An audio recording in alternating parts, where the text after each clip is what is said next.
आइए जानते हैं बिहार की हर जिला हर क्षेत्र की फटाफट 50 बड़ी खबरों को केवल 10 मिनट में। और साथ ही सम्राट सरकार ने करोड़ों की योजनाओं का शिलान्यास किया और पेट्रोल डीजल गैस सभी चीजें कब से सस्ता मिलने लगेगी और महिलाओं को 2 लाख रुपए कब से मिलने लगेगा और मजदूरों को 5,000 रुपए कब से खाते में आएंगे, सब कुछ आज इस वीडियो के माध्यम से जानेंगे। तो वीडियो को लाइक करके चैनल को सब्सक्राइब जरूर कर दे और कमेंट में अपने जिला अपने शहर का नाम जरूर बताएं।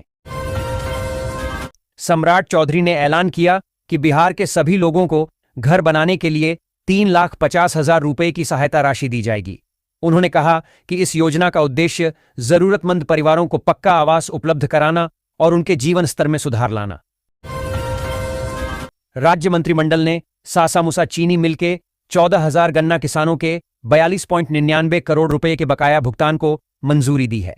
इस कदम से मिल के फिर से चालू होने और बिहार में 500 करोड़ रुपए से अधिक के निवेश की संभावना है, जिससे रोजगार के अवसर बढ़ेंगे। सभी मजदूर भाइयों एवं बहनों को सूचित किया जाता है कि उनके बैंक खातों में दिनांक 20 जून को 5,000 रुपए की राशि भेजी जाएगी। कृपया अपने खाते की जानकारी सही एवं अद्यतन रखें। हर घर नल जल योजना के तहत प्रत्येक परिवार तक स्वच्छ पेयजल पहुंचाने का लक्ष्य है। 10,000 रुपए की सहायता मिलने पर पात्र लाभार्थी घरेलू जल कनेक्शन, पाइपलाइन सुधार, रखरखाव तथा जल संरक्षण संबंधी आवश्यक कार्य बेहतर ढंग से कर सकते हैं। जून महीने में सभी जीविका दीदियों को स्वरोजगार और आजीविका गतिविधियों को बढ़ावा देने के लिए 2 लाख रुपए तक का ऋण उपलब्ध कराया जाएगा। इस सहायता से वे छोटे व्यवसाय शुरू कर सकेंगी, आय बढ़ा सकेंगी और आर्थिक रूप से अधिक सशक्त बन सकेंगी। सभी अध्ययनरत विद्यार्थियों को प्रोत्साहन के रूप में 2,000 रुपये वार्षिक सहायता राशि प्रदान की जाएगी तथा पात्र विद्यार्थियों को निःशुल्क इलेक्ट्रिक साइकिल उपलब्ध कराई जाएगी। अधिक जानकारी हेतु संबंधित कार्यालय से संपर्क करें। बिहार पुलिस ने 21 जून को होने वाली नीट यूजी टेस्ट से पहले छात्रों और अभिभावकों को पेपर लीक के दावों और अफवाहों से सावधान रहने की चेतावनी दी है।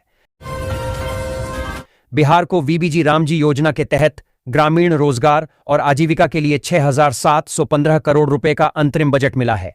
यह योजना 1 जुलाई से पूरे देश में लागू होगी, जिससे गांवों में रोजगार के अवसर बढ़ेंगे और मनरेगा के अधूरे कार्य भी पूरे होंगे। बियाडा ने 1986 में मुजफ्फरपुर में औद्योगिक विस्तार के लिए अधिग्रहित 451 एकड़ भूमि की खोजबीन शुरू की है, जिसका दाखिल खारिज और कब्जा नहीं लिया गया था। बिहार के आधे से अधिक सरकारी स्कूलों ने पेरेंट टीचर्स मीटिंग पीटीएम की रिपोर्ट शिक्षा विभाग के पोर्टल पर अपलोड नहीं की है। इस लापरवाही पर शिक्षा विभाग सख्त हो गया है और अधिकारियों को कार्रवाई के निर्देश दिए हैं। इग्नू के जुलाई 2026 प्रवेश सत्र के लिए ऑनलाइन नामांकन प्रक्रिया शुरू हो गई है, जो 15 जुलाई तक चलेगी। शिक्षार्थी विभिन्न स्नातक, स्नातकोत्तर, डिप्लोमा और प्रमाण पत्र कार्यक्रमों के लिए आवेदन कर सकते हैं, जिसमें नए AI/ML और क्लाइमेट चेंज कोर्स भी शामिल हैं। बछवाड़ा प्रखंड की गोधना, कादराबाद, चिरंजीवीपुर और बछवाड़ा पंचायतों में कुल 5 नई जन वितरण प्रणाली PDS दुकानें खोली जाएंगी। 30 जून तक करें आवेदन।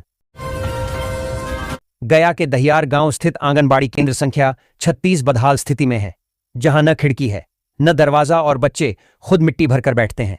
बुनियादी सुविधाओं के अभाव में बच्चों और कर्मियों को भारी परेशानी हो रही है, जिस पर ग्रामीण प्रशासन से मरम्मत की मांग कर रहे हैं। घरेलू LPG सिलेंडर की कीमत में 29 रुपये की बढ़ोतरी से आम उपभोक्ता चिंतित हैं। बढ़ी महंगाई के बीच नए DAC नंबर के साथ सिलेंडर मिलने से घरेलू बजट पर अतिरिक्त बोझ पड़ रहा है, जिस पर राजनीतिक दलों ने भी विरोध जताया है। ज्ञान बिंदु कोचिंग के डायरेक्टर रोशन आनंद को बड़ा झटका लगा है। उनकी नियमित जमानत याचिका खारिज कर दी गई है। यह फैसला पटना सिविल कोर्ट ने खान ग्लोबल स्टडीज पर हमले और फायरिंग मामले में सुनाया। मुख्यमंत्री सम्राट चौधरी 15 जून को भोजपुर के उद्वंत नगर में 31 करोड़ रुपए के इंटीग्रेटेड एक्वा पार्क का शिलान्यास करेंगे। यह पार्क मत्स्य उत्पादन, रोजगार और जल कृषि पर्यटन को बढ़ावा देगा। केंद्रीय मंत्री चिराग पासवान ने लोहार समुदाय के संवैधानिक अधिकारों को लेकर केंद्र सरकार के मंत्रियों को पत्र लिखा है। उन्होंने ओलोहार और लोहारा शब्द के उच्चारण विवाद की समीक्षा कर समुदाय को मूल अधिकार वापस दिलाने की मांग की है। अररिया के नरपतगंज में किसान मक्का 1750 रुपये प्रति क्विंटल बेचने को मजबूर हैं, जो लागत और MSP से काफी कम है, जिससे वे आर्थिक संकट में हैं। सरकार से उचित मूल्य पर खरीद और मक्का आधारित उद्योग स्थापित करने की मांग की जा रही है, ताकि किसानों को राहत मिल सके। बिहार सरकार ने राज्य में उद्योग स्थापना की प्रक्रिया को तेज और सरल बनाने का बड़ा फैसला लिया है। अब नए उद्योगों को मात्र 30 दिनों के भीतर सभी आवश्यक स्वीकृतियां प्रदान की जाएंगी। राजेंद्र नगर टर्मिनल पर यात्रियों को बुनियादी सुविधाओं की कमी का सामना करना पड़ रहा है, जिसमें खराब पेयजल, गंदे शौचालय और बंद टिकट वेंडिंग मशीनें शामिल हैं। यात्रियों ने रेल प्रशासन से इन समस्याओं को तत्काल ठीक करने और स्टेशन पर सुविधाओं में सुधार की मांग की है। बिहार में मानसून से पहले भीषण गर्मी पड़ रही है। पटना में इस सीजन का सर्वाधिक तापमान 41.3 डिग्री सेल्सियस दर्ज किया गया। अगले 24 घंटों में 24 जिलों में आंधी बारिश का अलर्ट जारी किया गया है, जबकि दक्षिणी भाग गर्म और शुष्क रहेंगे। बिहार में बस किराए में लगभग 15% की वृद्धि के बाद कुशेश्वर स्थान दरभंगा मार्ग पर यात्रियों का रुझान रेल सेवा की ओर बढ़ा है। इसके चलते सकरी हरनगर रेलखंड पर मेमू ट्रेनों की संख्या बढ़ाने और बेहतर समय सारिणी की मांग तेज हो गई है। बिहार सरकार ने कोचिंग संस्थानों पर नियंत्रण के लिए पहल की है, जिसके तहत सभी संस्थानों को अपने छात्रों का पूरा विवरण जिला प्रशासन को देना होगा। पटना मेट्रो ने राजेंद्र नगर स्टेशन पर अपना 7वां tunnel boring machine TBM breakthrough सफलतापूर्वक पूरा किया। टीबीएम 4 ने मोइन उल हक स्टेडियम से राजेंद्र नगर तक 681 मीटर लंबी डाउनलाइन सुरंग का निर्माण कर परियोजना को गति दी। बेगूसराय जिलाधिकारी श्रीकांत शास्त्री ने प्रशासनिक दक्षता के लिए जिले के 36 राजस्व कर्मचारियों का स्थानांतरण किया है। भागलपुर में जलापूर्ति योजना को गति देने के लिए 64 करोड़ रुपए की लागत से 84 किलोमीटर पाइपलाइन बिछाई जाएगी। नगर निगम ने लीकेज, कम दबाव और अधूरे कार्यों को शीघ्र ठीक करने के निर्देश दिए हैं। साथ ही नई जलमीनारें भी बनेंगी। पूर्व मंत्री शिवचंद्र राम के राजद से इस्तीफे के बाद पार्टी में अंदरूनी कलह खुलकर सामने आ गई है। तेज प्रताप यादव ने उनका समर्थन किया, वहीं जीतन राम मांझी ने राजद पर तीखा हमला बोला। बिहार सरकार ने भारत नेपाल की 729 किलोमीटर लंबी अंतर्राष्ट्रीय सीमा पर चौकसी और आसूचना तंत्र को मजबूत करने के लिए आईजी बॉर्डर का पद सृजित किया है। मुजफ्फरपुर के पारू थाना क्षेत्र में शराब कारोबारी को गिरफ्तार करने गई पुलिस टीम पर ग्रामीणों और असामाजिक तत्वों ने हमला कर दिया। बिहार में मखाना की खेती का विस्तार अब 16 जिलों तक हो गया है, जहां किसानों को 75% अनुदान मिलेगा। यह कदम मखाना को वैश्विक सुपरफूड के रूप में बढ़ावा देगा और ग्रामीण अर्थव्यवस्था को मजबूत करेगा। 10 जून को बिहार में भारी बारिश, तेज आंधी और गरज चमक का अलर्ट जारी किया गया है। मानसून के लिए अनुकूल परिस्थितियों के चलते अगले कुछ दिनों में तापमान में 2-3 डिग्री की गिरावट से गर्मी से राहत मिलेगी। खान सर फैजल खान को पटना सिविल कोर्ट से बड़ी राहत मिली है। जिला जज की अदालत ने उनकी गिरफ्तारी पर अगले आदेश तक रोक लगा दी है और पुलिस से केस डायरी मांगी है। राजस्व एवं भूमि सुधार मंत्री डॉ. दिलीप कुमार जायसवाल ने बिहार राजस्व सेवा के 10 अधिकारियों के विरुद्ध दंडात्मक कार्रवाई को मंजूरी दी है, जिसमें एक अधिकारी की बर्खास्तगी की अनुशंसा भी शामिल है। सिंगापुर से पटना लौटे राजद सुप्रीमो लालू प्रसाद यादव ने हवाई अड्डे पर सरकार पर चुप्पी साधे रखी, जबकि तेजस्वी और मीसा भारती ने जमकर आलोचना की। पटना के बख्तियारपुर पटना 4 लेन पर मंगलवार सुबह हुए सड़क हादसे में मां बेटे की मौत हो गई और कई लोग घायल हो गए। ये लोग देवघर से पूजा कर कुशीनगर लौट रहे थे जब उनकी बोलेरो पेड़ से टकरा गई। भागलपुर के पीरपैंती थाने में पुलिस ने 6 साल पहले मृत केवल यादव पर मारपीट और लूटपाट का मामला दर्ज कर दिया। परिजन अब न्याय के लिए कोर्ट पहुंचे हैं, जबकि पुलिस अपनी बड़ी गलती सुधारने में जुटी है। भोजपुर में एचआईवी संक्रमित व्यक्तियों में टीबी की समय पर पहचान और उपचार के लिए 3 माह का विशेष अभियान शुरू किया गया है। इस दौरान सभी पंजीकृत एचआईवी मरीजों की मुफ्त टीबी जांच और इलाज सुनिश्चित किया जाएगा। आईआईआरएफ रैंकिंग में राजगीर खेल विश्वविद्यालय देश में 4थे स्थान पर रहा, जबकि आईआईटी पटना ने 3 वर्गों में जगह बनाई। बिहार के कई अन्य विश्वविद्यालयों और संस्थानों ने भी विभिन्न श्रेणियों में महत्वपूर्ण रैंक हासिल की है। अमूल से जुड़ी कंपनी बिहार के फतुहा औद्योगिक क्षेत्र में 200 करोड़ रुपए की लागत से एक आधुनिक डेयरी प्रसंस्करण इकाई स्थापित करेगी। पटना में महात्मा गांधी सेतु के नीचे गायघाट से बिस्कोमान गोलंबर तक ग्रीन जोन विकसित किया जाएगा। इस परियोजना में रंग बिरंगे फूल, लैंप पोस्ट और सेल्फी पॉइंट शामिल होंगे, जिससे 90 के दशक जैसी हरियाली लौटेगी और पर्यावरण संतुलित होगा। तेजस्वी यादव ने पटना लौटते ही सम्राट चौधरी सरकार पर तीखा हमला बोला। आरोप लगाया कि राज्य में विकास ठप है, खजाना खाली है और अपराध भ्रष्टाचार चरम पर है। बिहार में पिछले 4 वर्षों में बाल अपराध में 131% की अलार्मिंग वृद्धि हुई है, जहां अब रोजाना औसतन 13 से अधिक मामले दर्ज हो रहे हैं। चोरी, साइबर फ्रॉड और नशा कारोबार जैसे अपराधों में नाबालिगों की संलिप्तता तेजी से बढ़ी है। गया में एक शिक्षिका ने एमएलसी बनाने का झांसा देकर 14 रुपए 81 पैसे लाख की ठगी और शारीरिक शोषण का आरोप लगाया है। कोर्ट के आदेश पर कोतवाली थाने में मामला दर्ज कर पुलिस जांच कर रही है।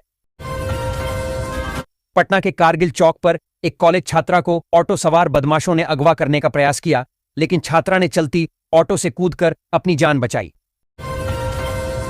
पूर्वोत्तर सीमांत रेलवे के ठाकुरगंज सिलीगुड़ी रेलखंड के दोहरीकरण परियोजना को 916.18 करोड़ रुपए की मंजूरी मिली है। यह 56.41 किलोमीटर लंबा रेलखंड सीमांचल और उत्तर बंगाल की कनेक्टिविटी को मजबूत करेगा, जिससे ट्रेनों की आवाजाही तेज और सुरक्षित होगी। पति के निधन के बाद आर्थिक संकट से जूझ रही वैशाली की दुखनी देवी ने खेती और पशुपालन से आत्मनिर्भरता की मिसाल कायम की है। उन्होंने 800 रुपए प्रति कट्ठा पर जमीन लीज पर लेकर बरबट्टी की खेती शुरू की।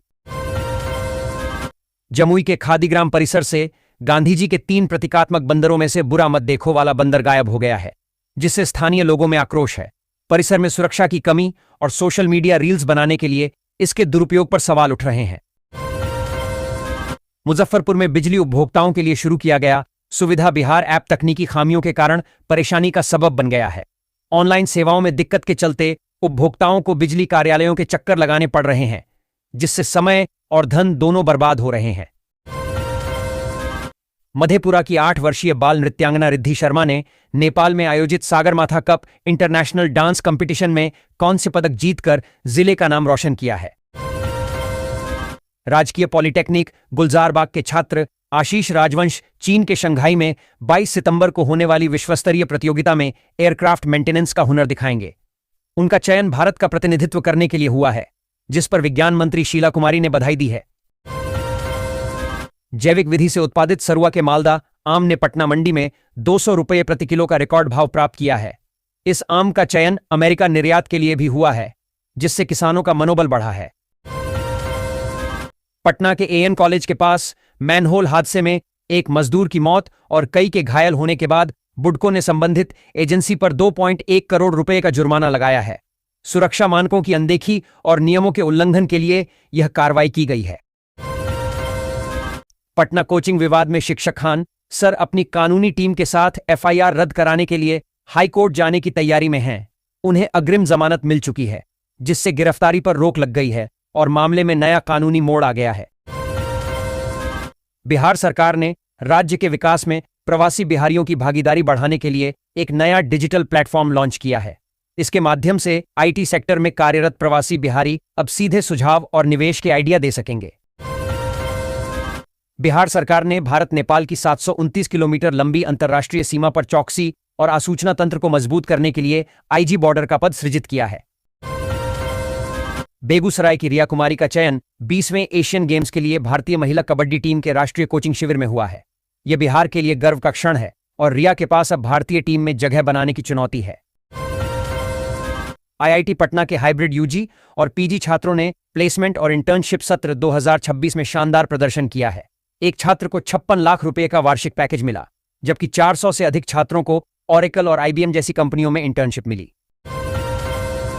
मुजफ्फरपुर के प्रसाद अस्पताल अग्निकांड के बाद स्वास्थ्य विभाग ने बड़ी कार्रवाई करते हुए पीएचसी बंदरा के डॉ. पंकज कुमार को निलंबित कर दिया है। पटना जंक्शन पर अलग अलग ट्रेनों में यात्रियों के साथ चोरी की 3 घटनाएं हुई, जिनमें वंदे भारत एक्सप्रेस से लैपटॉप बैग गायब हो गया। गोरखपुर और गुरुमुखी एक्सप्रेस में 2 महिला यात्रियों के पर्स से गहने, नकदी और मोबाइल फोन चोरी हुए। जीआरपी जांच कर रही है।